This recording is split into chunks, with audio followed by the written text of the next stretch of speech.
Waalaikumsalam warahmatullahi wabarakatuh. Selamat pagi semuanya. Pagi, Bu. Gimana kabarnya, sehat? Baik. Oke, karena minggu lalu kita sudah membahas materi puisi tentang unsur-unsur batin, kan? Ya. Kita masuk ke unsur-unsur fisik. Nah, kalau unsur-unsur fisik ini, kalau batin kan kemarin kita dia itu tidak terlihat, tapi kita bisa merasakannya. Ya. Nah, kalau unsur fisik ini kita bisa melihat karena di situ ada di dalam puisi itu sendiri. Nah, unsur fisik ini sama aja seperti unsur-unsur pembangun kebahasaan pada puisi. Nah, yang pertama yang akan kita bahas itu tipografi. Nah, kalau tipografi ini adalah pengaturan baris pada puisi. Nah, kalau tipografi di puisi ini kira-kira tipografinya gimana? Barisnya seperti apa? Betul, garis lurus, jadi normal. Ya kan, seperti pada puisi-puisi normal lainnya. Kalau misalnya kita bikin puisi yang zigzag gitu, itu menurut kalian boleh atau enggak? Boleh. Boleh. Nah, jadi tuh puisi itu bebas. Tipografinya itu tidak harus lurus. Dia bisa zigzag, bisa berbentuk bunga atau berbentuk piramid sekalipun. Kemudian ada diksi. Nah, kalau diksi ini adalah pemilihan kata yang digunakan oleh penyair. Nah, kira-kira di puisi ini diksinya seperti apa? Apa ada dukaku, dukakau? Diksi itu pemilihan kata. Kalau itu kan kemarin nadanya. Nah, kalau diksi ini itu tuh suka-suka penulis, suka-suka penyair. Jadi bebas. Kita di sini apa maksudnya? Kita nggak bisa mengartikan karena cuma dukaku, dukakau, dukarisau. Nah, ini hanya dimengerti oleh si penulis atau si penyair. Kemudian ada imaji atau citraan. Apa itu imaji? Jadi kata yang bisa mencakup indera mendengar, indera peraba. Di sini ada macam-macam citraan atau imaji. Pertama ada citraan visual. Apa citraan visual? Betul, yang bisa kita lihat. Contohnya, misalnya apa? Lampu. Itu kan bisa kita lihat. Bangku. Itu kan bisa kita lihat. Kemudian ada citraan auditif atau pendengaran. Contohnya, Musik, suara, angin, suara gemuruh, suara kilat. Nah, itu kan kita bisa mendengar. Itu termasuk citraan auditif. Kemudian ada citraan peraba. Contohnya gimana? Peraba itu contohnya halus, kasar, lembut. Itu termasuk citraan peraba. Kemudian yang ketiga citraan penciuman. Apa contohnya? Angin. Itu termasuk penciuman. Kemudian yang citraan pengecapan. Apa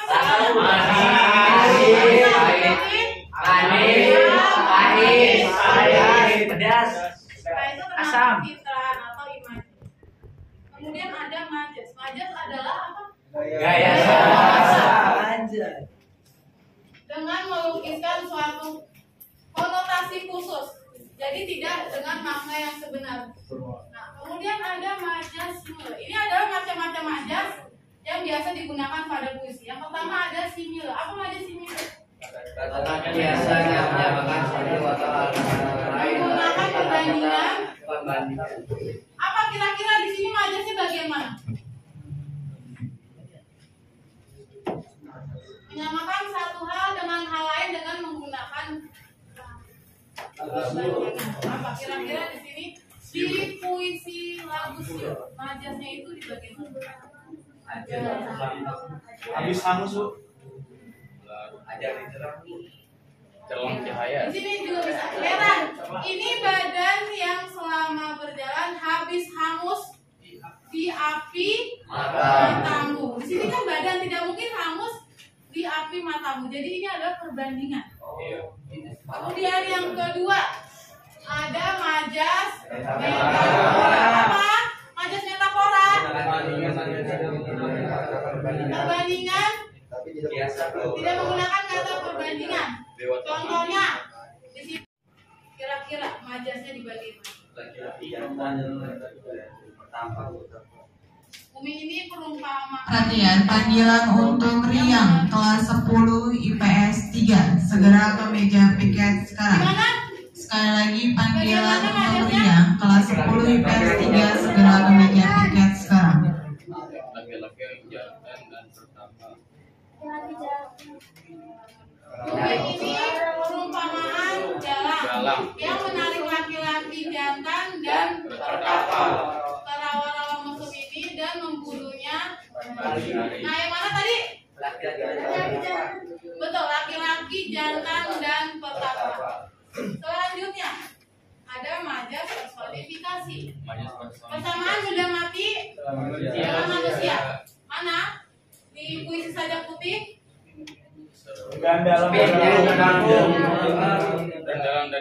Betul, dan dalam dadaku memerdu lagu. Lagu itu kan benda mati ya. Memerdu lagu kan itu di HP, benda mati. Sementara dadaku kan manusia. Betul. Kemudian ada rima atau irama. Atau apa rima atau irama? Perhatian, panggilan untuk Agnes Teti kelas 11 MIPA 2. Segera ke meja piket sekarang. Sekali lagi, panggilan untuk Agnes kelas 11 MIPA 2. Segera ke meja piket sekarang. Nah, rima atau irama itu merupakan pengulangan bunyi pada puisi. Nah, di sini ada Indonesia, masihkah engkau tanah airku? Indonesia, tanah airku, tumpah darah, tanah tumpah darahku, di sanalah aku digusur dari tanah leluhur. Kira-kira maksudnya di puisi itu rimanya mana? Rima atau iramanya? Ya betul. Tanah airku belakangnya u, kemudian tumpah darahku belakangnya u. Jadi persamaan di belakang, iramanya sama. U dan u. Sampai di sini paham? Paham. Oke, kan sudah saya bagi kelompoknya. Sudah, silakan duduknya per kelompok.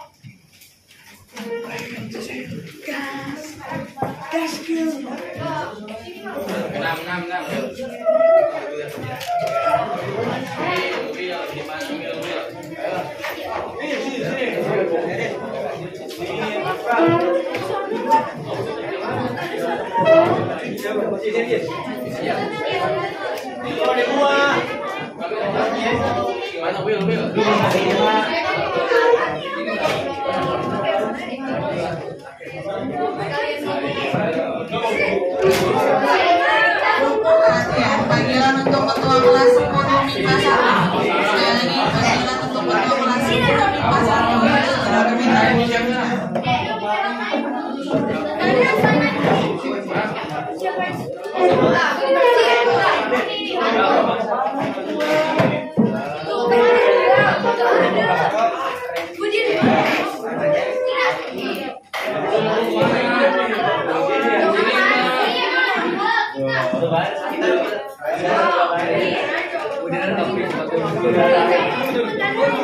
Duduknya berikan ya.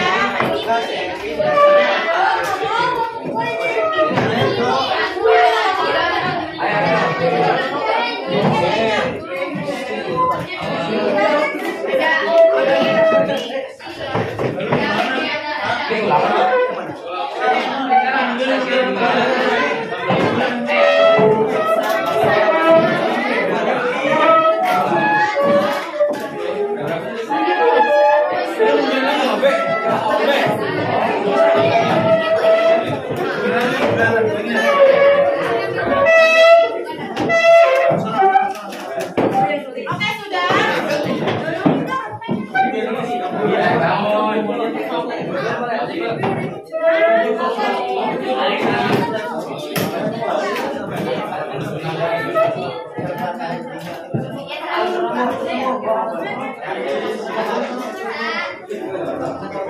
Sudah.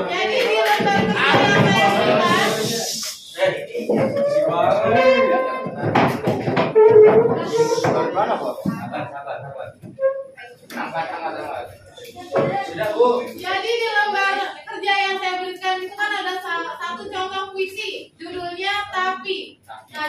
tadi udah saya bagi di setiap kelompok ini menganalisis beda-beda kan, ada yang tipografinya, ada yang diksinya. Jadi silakan dikerjakan, dianalisis sesuai bagian masing-masing.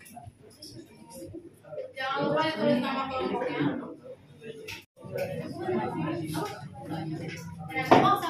Oh ya, jangan lupa ada pengertiannya. Jadi kan misalnya tipografi di atasnya ada tabelnya. Tipografi adalah yang kalian tangkap dari yang saya jelaskan itu. Jadi di bawahnya baru untuk analisis sesuai bagian kalian masing-masing.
Ayo, kita kerjain, Bang.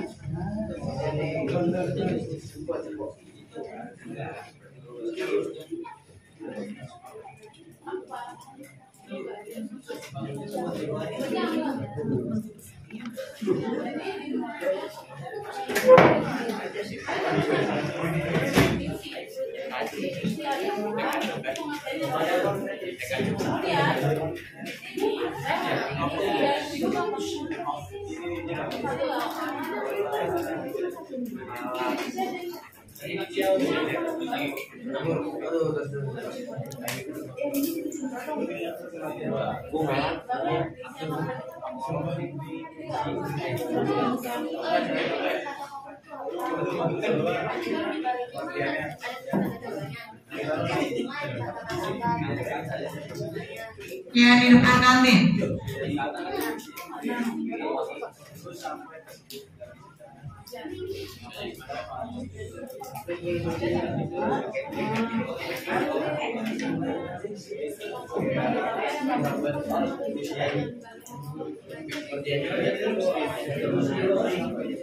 Oh, 5.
Perhatian, memasuki jam ke-5. Sekali lagi memasuki jam ke-5.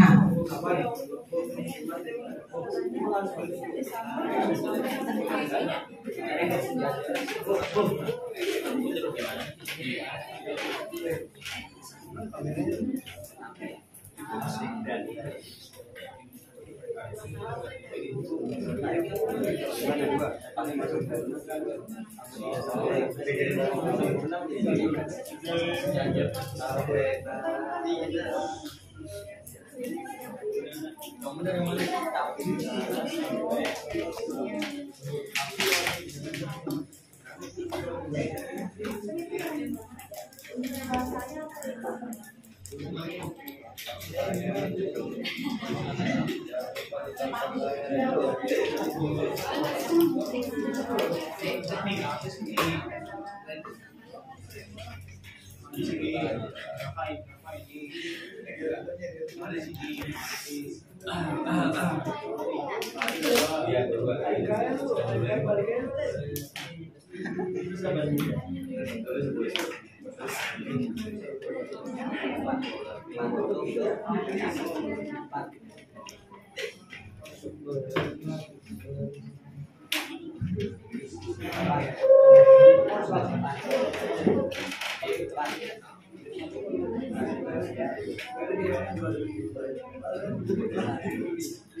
Jika imajinasi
Sudah semua kan?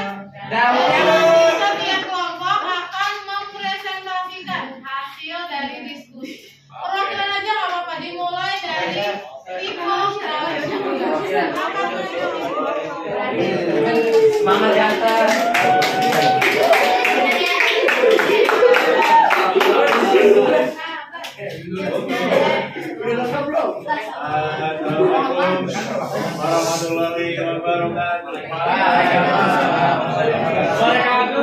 Jadi saya sini mau menjelaskan apa aja demografi dari puisi tapi sebelumnya ada yang tahu nggak?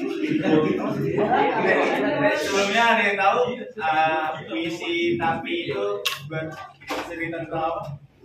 Ayat. Tadi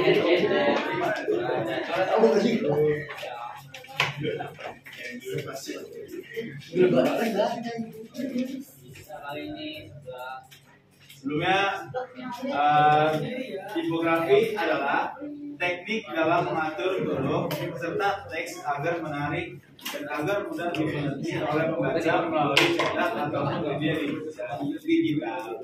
Nah, untuk tipografi pada teks puisi yang berjudul tapi itu secara tipografi yang membagi laring jadi dua. Penempatan tinggi rendahnya laring berbeda-beda antara laring sebelah kanan dengan sebelah kiri. Laring-laring yang berada di sebelah kiri menempati posisi yang lebih tinggi dibandingkan laring yang berada di sebelah kanan. Hal ini menarik karena menimbulkan efek adanya sebuah dialog, bukan secara laring, namun juga secara tipografi visual puisi tersebut.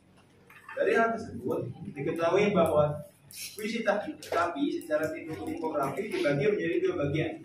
Bagian pertama adalah Larik-larik yang berada di sebelah kiri dengan bentuk dan struktur kalimat yang serupa dan berada menempati posisi di bagian kedua adalah larik-larik yang berada di sebelah kanan menempati posisi yang lebih rendah dan larik-larik memiliki struktur yang sama. Puisi tapi memiliki makna tentang hubungan seseorang hamba dengan Tuhan. Hal ini dibuktikan oleh tipografi puisi yang digunakan. Puisi tapi memiliki baris yang memisahkan antara larik satu dengan larik selanjutnya. Selain itu, puisi tapi juga mendapatkan adanya pertentangan antara aku dan kau. Pemisah yang digunakan dalam topografi larik seolah menggambarkan percakapan antara dua orang yang tidak sejajar seperti hamba dan Tuhan. Sekian penjelasan dari saya. Apabila ada yang kekurangan atau apapun itu tahu dari saya, tapi kalau pemilihan datangnya dari Tuhan. Sekian, mohon maaf. Wabillahi taufiq wal hidayah. Wassalamualaikum warahmatullahi wabarakatuh.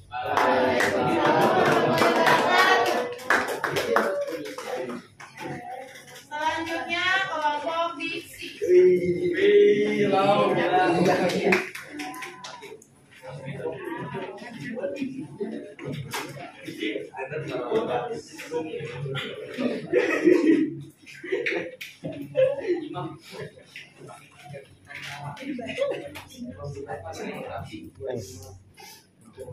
Assalamualaikum warahmatullahi wabarakatuh. Waalaikumsalam warahmatullahi wabarakatuh. Di sini saya akan menjelaskan diksi dari puisi tapi. Ada yang tahu diksi itu apa? Tidak. Diksi itu adalah kata dalam tulisan yang digunakan untuk memberi makna sesuai dengan keinginan penulis. Contoh kata diksi yang ada dalam puisi tapi itu ada beberapa gambaran kata seperti gambaran manusia, gambaran kesakitan, dan gambaran usaha. Untuk gambaran manusia sendiri terdiri atas kata aku, kau, mayat, dan arwah. Kata aku merupakan kata ganti orang, yaitu kata ganti orang pertama dan kata ganti orang kedua. Namun kau dalam puisi ini bukan merupakan gambaran manusia, tetapi makna sebagai Tuhan. Kemudian ada mayat. Mayat adalah bentuk jasad dari manusia yang telah meninggal dunia. Dalam puisi ini, si aku adalah manusia yang jadi mayat. Ini tentu mayat dari manusia. Sedangkan arwah adalah roh atau berupa benda akar yang kita kenal sebagai jiwa dan sebuah makhluk yang salah satunya dimiliki oleh makhluk hidup berupa manusia. Kata arwah sendiri bisa kita masukkan pada gambaran manusia karena arwah yang tertera dalam puisi adalah arwah yang dibawa oleh si aku. Sekian dari saya.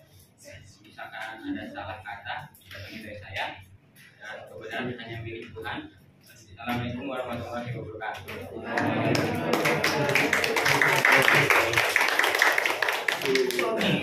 Selanjutnya kelompok imaji. Imaji atau citra.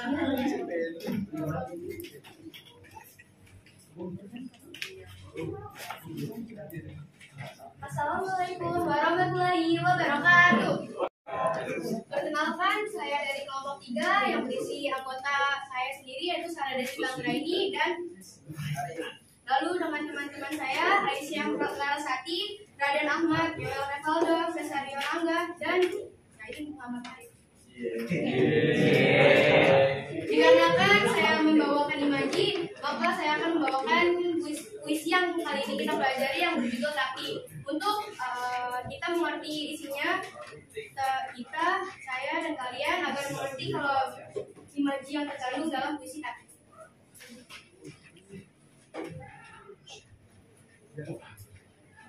Tapi karya Sutarji Azung Bahdi.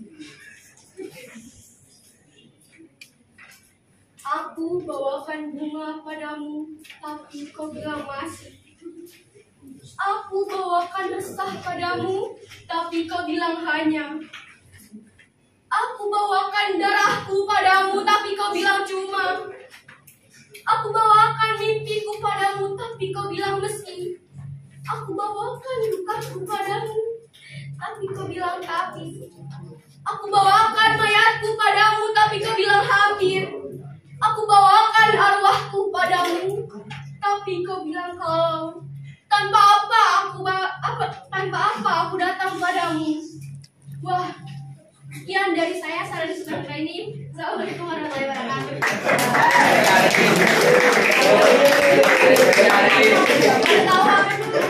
Jadi di sini dari unsur dalam tema ini kita dapat lihat ya tentang karya Sutarji Tozum Bahri ini yang berjudul Tapi, diantaranya adalah hubungan antara seorang hamba dengan Tuhannya, yang berisi tentang imaji. Yang dimaksud imaji yaitu imaji adalah gambaran, kesan, bayang-bayang atau yang ada di dalam pikiran pada saat kita membayangkan, mendengar atau mengingat sesuatu. Macam-macam imajinasi adalah imaji visual. Kata yang terdapat pada puisi telah memberikan efek kepada indera penglihatan kata. Yang kedua ada imaji auditif. Kata yang terdapat pada puisi telah memberikan efek kepada indera pendengaran kita. Yang ketiga ada imaji olfaktori. Kata yang terdapat pada puisi yang memberikan efek pada indera penglihatan kita. Yang keempat ada imaji taktil. Kata yang terdapat pada puisi telah memberikan efek kepada indera penglihatan kita. Yang kelima ada imaji gustatif. Kata yang terdapat pada puisi telah memberikan efek kepada indera penglihatan kita. Dan yang keenam ada imaji rasa. Kata yang terdapat pada puisi telah memberikan efek kepada indera perasaan kita.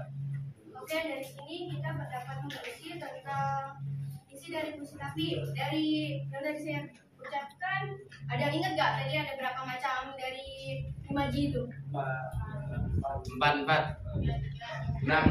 Dia aja kan tadi? 6. Ada 8 ya? 8. Ya, pertama itu imaji visual, auditif, olfaktori, taktil, gustatif, imaji rasa. Dan yang dari saya baca itu tadi, menurut saya itu dari indera perasa. Dikarenakan ia membuat efek dari indera perasaan kita. Itu kan tadi ada apa tuh? Bahasanya kan ada yang sedih, terus ada yang nadanya tinggi. Itu berarti kan mengandung imaji rasa ya. Berarti puisi Tapi menurut kelompok saya itu mengandung dari imaji rasa yang mengakibatkan efek indera perasaan. Sekian dari saya dan Arif. Wassalamualaikum warahmatullahi wabarakatuh. Selanjutnya kelompok Majas.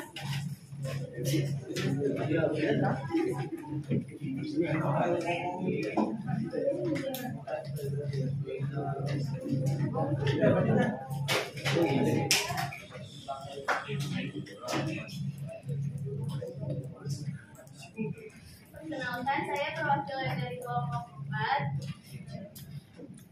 Saya akan membacakan tentang majas. Majas merupakan pemakaian bahasa dengan melukiskan sesuatu dengan konotasi khusus sehingga arti sebuah kata dapat memiliki banyak makna. Jenis majas yaitu perbandingan, metafora, personifikasi, dan alegori. Selanjutnya, Tapi. Majas yang digunakan pada puisi yang berjudul Tapi itu adalah majas hiperbola, yaitu gaya bahasa yang melebih-lebihkan seperti pada garis berikut.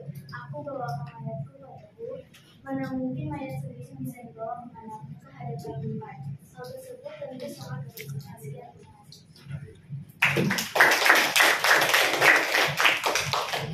Selanjutnya kata komplek.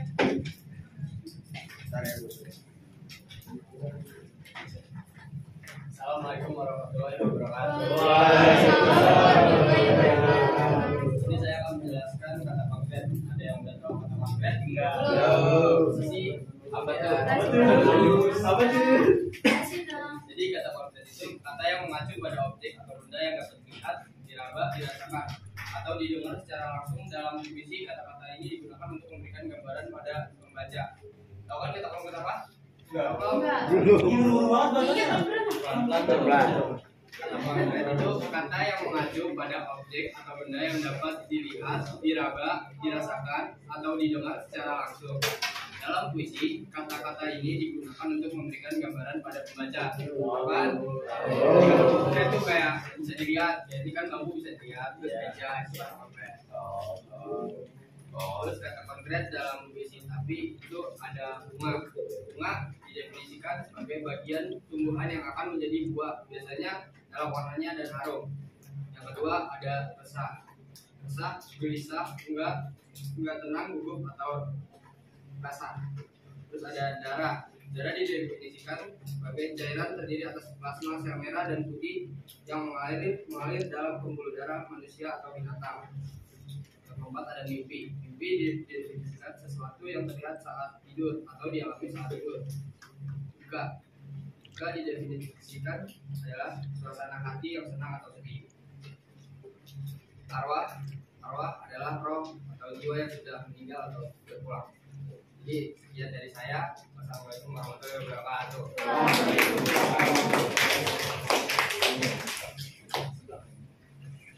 Terakhir 5 Natal Ira.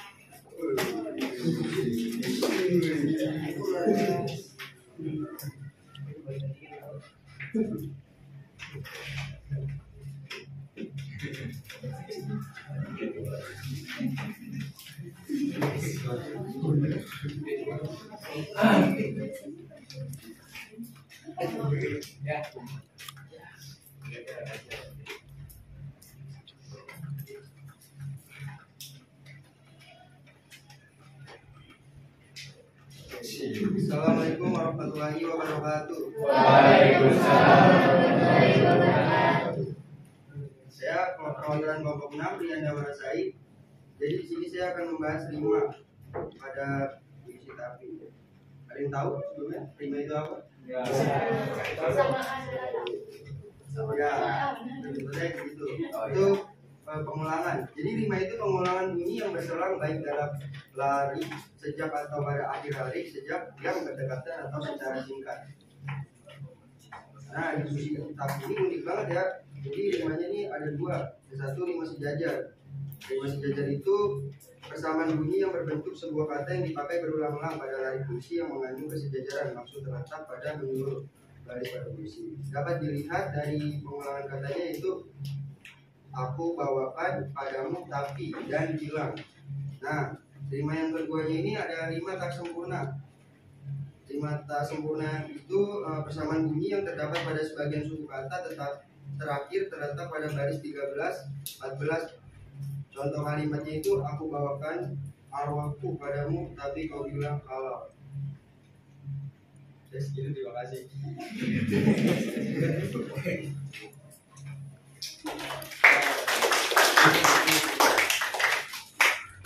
Oke, jadi kan tadi kita sudah melihat ya setiap kelompok mempresentasikan bagian yang masing-masing. Kenapa sih saya bagi setiap kelompok? Karena kan kalau minggu lalu kelompok hanya mencari puisi dan kalian menganalisis tema, makna, amanat itu kan. Jadi menganalisis satu puisi banyak. Nah, kenapa saya bikin ini? Jadi biar fokus. Jadi satu kelompok hanya menganalisis tipografinya saja, kemudian hanya diksinya saja, itu biar kalian fokus hanya di analisis itu. Kalau misalnya kalian menganalisis semuanya, itu kalian pusing, kalian cari mana tipografinya, kemudian mana diksinya. Jadi pemikiran kalian akan pecah. Sampai di sini ada yang mau ditanyakan? Tidak? Tidak, Bu. Kalau tidak ada, saya Waalaikumsalam warahmatullahi lembar wabarakatuh. kerjanya.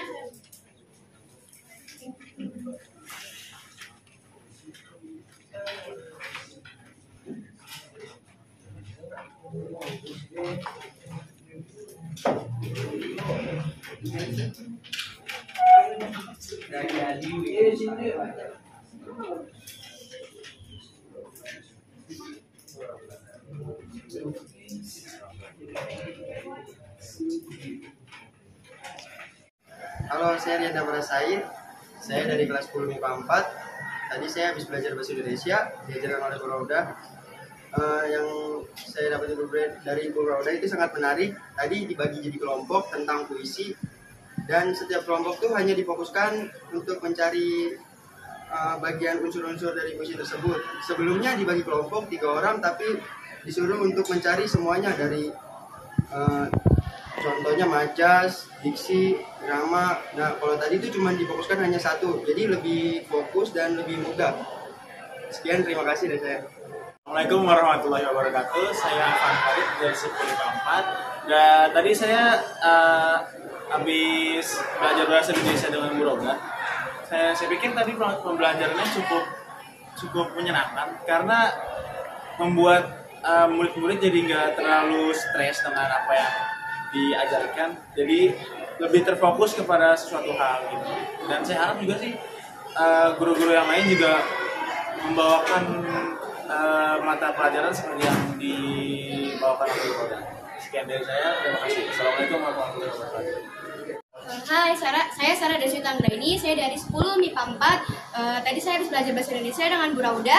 Pembelajarannya sangat menarik dan saya sangat menyukainya.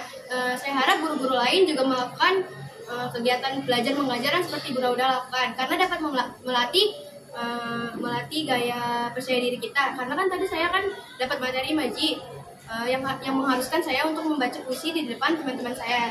Dan sekian, terima kasih dari saya. Assalamualaikum warahmatullahi wabarakatuh.